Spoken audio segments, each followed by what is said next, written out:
ভিতরে মধ্যে সালের আগে ইন, 12 মাস 6 ঋতু বড় জায়গায় ইন। ভিতরে মধ্যে সালের আগে ইন, 12 মাস 6 ঋতু বড় জায়গায় ইন। আজকে আমরা শিখব ইনের বিভিন্ন ব্যবহার। চলো এবার এক্সাম্পলের মাধ্যমে পুরো ব্যাপারটাকে বুঝে নিই। প্রথমটা লেখা আছে my father is dash the room. আমার বাবা আছে কোথায়? ঘরের ভেতরে। ভেতরে বোঝাচ্ছে, তাই ক্ষেত্রে হবে in. My father is in the room. পরেরটা কি বলছে? English book is dash the bag. ইংরেজি বইটা কোথায় আছে? ব্যাগের ভেতরে। ব্যাগের মধ্যে যেহেতু বোঝাচ্ছে, তাই এক্ষেত্রে আমরা ইউজ করব ইন। তাহলে উত্তরটা হয়ে যাবে English book is in the bag.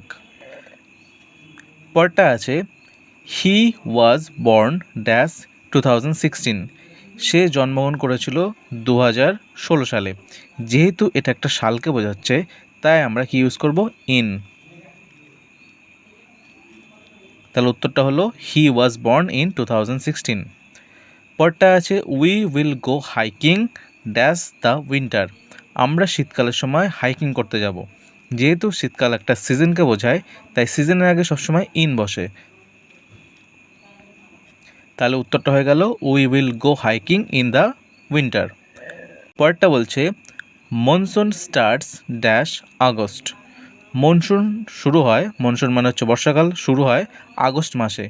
August যেহেতু একটা মাসের নাম, তাই তার আগে আমরা কী লিখব? ইন। উত্তরটা হয়ে গেল মনসুন স্টার্টস ইন আগস্ট। পরটা আছে my brother lives dash Australia. আমার ভাই অস্ট্রেলিয়া থাকে। অস্ট্রেলিয়া যেহেতু একটা বড় দেশকে বোঝাচ্ছে, তা এক্ষেত্রে আমরা ইউজ করব ইন। তাহলে উত্তরটা হয়ে যাবে my brother lives in Australia.